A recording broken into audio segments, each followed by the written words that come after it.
जय हिंद। सभी विद्यार्थियों का स्टडी पॉइंट कंपटीशन क्लासेस में स्वागत है। हम आपको क्रम से अनुच्छेद पढ़ा रहे हैं। आप लोगों के कल 18 अनुच्छेद तक हो गए थे। अपना इस समय मौलिक अधिकार फंडामेंटल राइट्स चल रहा है। उस क्रम में आज हम अनुच्छेद 19 जिसे कहा जाता है संविधान की रीढ़, बैकबोन ऑफ कॉन्स्टिट्यूशन, इसको डिटेल से समझेंगे। हम लोगों को किस प्रकार से आजादी मिली है, किस प्रकार से हम घूम रहे हैं, किस प्रकार से कहीं भी संपत्ति खरीद लेते हैं, कहीं भी बस जाते हैं, पूरे देश के कोने कोने में जा सकते हैं, वो आज सारी चीजें डिटेल से समझेंगे। इससे पहले कल जो पढ़ा था उसका रिवीजन कर लेते हैं। तो कल की बात करें तो कल अनुच्छेद 14, 15, 16, 17, 18 ये 5 अनुच्छेद पढ़े थे। 14 में बताया था सभी के लिए कानून समान है, कानून का समान संरक्षण की बात की थी। राष्ट्रपति और राज्यपाल को अगर छोड़ दिया जाए तो सभी के लिए कानून लागू होता है। इन्हें जब तक ये पद पर हैं, क्योंकि देश का सर्वोच्च पद राष्ट्रपति का और राज्य का सर्वोच्च संवैधानिक पद राज्यपाल का, इनके अलावा सभी को कानून तुरंत सजा का प्रावधान किया गया है। इसके बाद अनुच्छेद 15। अनुच्छेद 15 में क्या कहा गया है? धर्म, जाति, लिंग, जन्म स्थान के आधार पर किसी से भेदभाव नहीं किया जा सकता है। बहुत महत्वपूर्ण है, पूछा भी जाता है बहुत। 16 में क्या बताया गया है? अनुच्छेद 16 में बताया गया है तो सरकारी नौकरियां हैं उनमें समान संरक्षण की बात की गई है, समानता की बात की गई है। लेकिन वही आरक्षण को पॉजिटिव लेने की बात कही गई। आरक्षण ही भिन्नता लाता है, लेकिन उसे कहा गया है कि आरक्षण वो इसलिए है कि जो नीचे तबके के लोग हैं उन्हें बराबरी का हक दिलाने के लिए। अनुच्छेद 17। अनुच्छेद 17 में क्या बताया गया है? छुआछूत का अंत, अस्पष्टता, छुआछूत। तो छुआछूत का अंत अनुच्छेद 17 के तहत हो जाता है।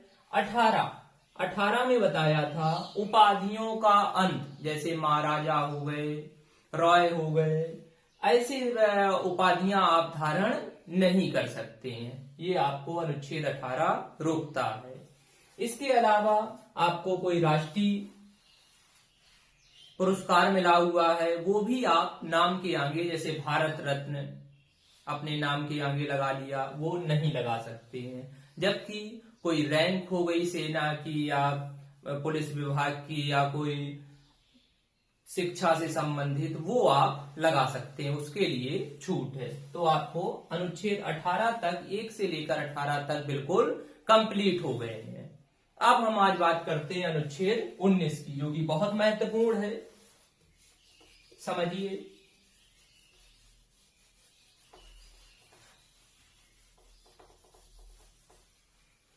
अनुच्छेद 19 की बात करते हैं तो सबसे पहले समझ लो स्वतंत्रता का अधिकार। पहले था समानता का अधिकार, अनुच्छेद 14 से 18 तक, जो अभी रिवाइज करवाया। उसके बाद है स्वतंत्रता का अधिकार 19 से 22 तक। मौलिक अधिकारों में ही कैटेगरी बटी हुई है। तो पहले समानता का अधिकार अनुच्छेद 14 से 18, फिर स्वतंत्रता का अधिकार 19 से 22, जिसमें आज हम आपको अनुच्छेद 19 को डिटेल से समझाते हैं। चलिए, अनुच्छेद 19 का फर्स्ट बहुत पूछा जाता है अलग अलग तरीके से। अनुच्छेद के 19 के फर्स्ट में कहा गया है अभिव्यक्ति की आजादी है। आपको अभिव्यक्ति इंग्लिश में भी लिखा है, आप पढ़ सकते हैं, एक्सप्रेशन। अभिव्यक्ति की आजादी है, मतलब बोलने की स्वतंत्रता, मौन रहने की स्वतंत्रता। आप मौन रह सकते हैं, आपको ये अनुच्छेद 19 का फर्स्ट स्वतंत्रता देता है।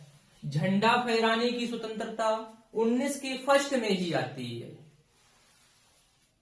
पुतला फूंकने का मतलब विरोध अगर किसी का कर रहे हैं तो पुतला फूंक सकते हैं, ये आपको स्वतंत्रता दी हुई है, 19 का फर्स्ट देता है। इसके बाद मीडिया, ये क्वेश्चन बहुत बनता है, मीडिया की स्वतंत्रता किस अनुच्छेद में वर्णित है, तो आप बताते हैं 19 का फर्स्ट। तो जैसे हम हैं, आप हैं, उसी प्रकार से मीडिया भी है। मीडिया को कोई स्पेशल पावर नहीं मिली हुई है कि उसे एक्स्ट्रा संविधान ने पावर दे रखी है। जितना हम बोल सकते हैं उतना ही मीडिया बोल सकती है। बस हम जो बोल रहे हैं वो जहां तक अपनी आवाज है वहां तक पहुंच रही है, और मीडिया जहां तक उसका तार फैला हुआ है उस हिसाब से वहां तक पहुंचाती है बात। लेकिन दोनों में कोई वो नहीं है, मीडिया को भी उतनी पावर है, हम लोगों को भी उतनी ही पावर मिली हुई है अनुच्छेद 19 का फर्स्ट। अभिव्यक्ति की आजादी में बोलने की, मौन रहने की, झंडा फहराने की, पुतला फूंकने की, मीडिया की, ये सब स्वतंत्रताएं कहाँ मिली हुई है? 19 का फर्स्ट में। बहुत महत्वपूर्ण है। जब आपको बोलना आ गया तो जब बोल रहे हो सब लोगों को पसंद आएगा, तो उस हिसाब से अनुच्छेद 19 का सेकंड कहता है आप सभा कर सकते हैं, क्योंकि जब बोलोगे लोगों को पसंद आएगा तब तो वो आपके पास बात सुनेंगे आके। तो अनुच्छेद 19 का सेकंड कहता है कि आप सभा कर सकते हैं। इसके बाद जब आपने सभा की, लोगों को बातें आपकी पसंद आई, उसके बाद आपको 19 का थर्ड संगठन बनाने की आजादी देता है। क्रम याद रखना है, पेपर में क्रम ही पूछे जाते हैं, क्रम से ही क्वेश्चन बनते हैं। तो अनुच्छेद 19 का जो थर्ड है वो आपको संगठन बनाने की आजादी देता है, लेकिन संगठन इस प्रकार का ना हो जिससे देश की एकता और अखंडता को नुकसान पहुंचे, ध्यान रखना है। ऐसा कोई संगठन आप नहीं बनाएंगे जिससे एकता और अखंडता को ठेस पहुंचे, देश की सुरक्षा पर कोई खतरा आए, जनता पब्लिक को कोई समस्या हो, मोरल नैतिक आचरण व्यवहार इससे किसी को ठेस ना पहुंचे, न्यायालय को कोई दिक्कत ना हो, न्यायालय ने जो निर्णय सुनाए हैं, और विदेशी संबंध मतलब किसी से विदेशी संबंध ना खराब हो, इस प्रकार का आप संगठन बना सकते हैं। ये सारी चीजें आप ध्यान रखेंगे, ध्यान रखते हुए संगठन बनाएंगे। इसके बाद जब आपने संगठन बना लिया तो जो आप चारों देश के कोने कोने में जा सकते हो, घूम सकते हो, वो आपको 19 का 4 देता है। 19 का 4 कहता है संचरण, मतलब चारों ओर देश के कोने कोने में घूम सकते हो, वो आपको स्वतंत्रता दे रहा है संचरण करने की। लेकिन आपको इस बात का ध्यान रखना है, किसी की सुरक्षा, पता चले आप मिलिट्री बेस में घुस गए, या बात करो पब्लिक में किसी के घर में घुस गए जाके, तो इस प्रकार से बचना है। क्योंकि किसी के घर में अगर कहीं सरकारी हॉस्पिटल है, पब्लिक एरिया है, कोई स्कूल है सरकारी, तो वहां पर तो आप जा सकते हैं, लेकिन अगर किसी के घर में घुस रहे हैं तो वो पब्लिक एरिया नहीं है, इसलिए वहां पर आप बचेंगे। क्योंकि उसके आधार पे आप नहीं कह सकते हैं कि हम तो देश के कोने कोने में घूमने की स्वतंत्रता मिली हुई है। तो इन सब चीजों को एक तरफ तुम्हें आजादी भी दी गई है, एक तरफ तुम्हें बताया भी गया है कि इन चीजों से आपको बचना है। इसके बाद पांचवा आता है, जब आप देश में चारों ओर घूमते हैं तो आपको लगता है कि यहाँ निवास कर लिया जाए। मुंबई गए, जम्मू कश्मीर गए, यहाँ केरल साइड गए, गोवा गए, तो वहां लगा कि निवास बस जाएं, तो आपको बस जाने की स्वतंत्रता भी अनुच्छेद 19 का 5 देता है। इसके बाद अब जब कहीं आप बस रहे हैं, किराए पे लेते हैं, फिर आपको लगता है संपत्ति खरीद ली जाए, कब तक किराए पे रहेंगे, तो उस आधार पे अनुच्छेद 19 का 6 आपको संपत्ति खरीदने की आजादी देता है, स्वतंत्रता देता है। लेकिन अब 19 के जो 6 है उसे मौलिक अधिकार से हटा के कानूनी अधिकार बना दिया गया है। एक तो ये 19 का 6 और अनुच्छेद 31 इन दोनों को, क्योंकि ये अनुच्छेद 31 भी मौलिक अधिकार में है, और क्योंकि अनुच्छेद मौलिक अधिकार कहां से कहां तक है, अनुच्छेद 12 से 35 तक, तो 31 भी आता है। जो 19 में 7 प्रकार की स्वतंत्रता थी उसमें भी एक संपत्ति खरीदने की स्वतंत्रता, वो भी मौलिक अधिकार से हटा के कानूनी अधिकार अनुच्छेद 300 का में रख दिया गया है। अब किस संविधान संशोधन के तहत, तो ये रखा गया है 44वें संविधान संशोधन 1978 के तहत। याद रखना है 44वें संविधान संशोधन 1978 के तहत अनुच्छेद 19 का 6 नंबर और अनुच्छेद 21 को मौलिक अधिकार से हटा के कानूनी अधिकार बना दिया गया है, अनुच्छेद 300 का में रख दिया गया है। ये किसने किया था, तो उस समय मोरारजी देसाई जी प्रधानमंत्री बने थे, उन्होंने किया था। इससे दिक्कत ये आ रही थी कि कहीं कोई रेलवे लाइन बिछनी है या हाईवे निकलना है तो लोग जो कोई जिद में आ जाते हैं कि हमें आप कितना भी पैसा दें हम जमीन बेचेंगे ही नहीं, तो उस आधार पे सरकार को बड़ी समस्या हो रही थी।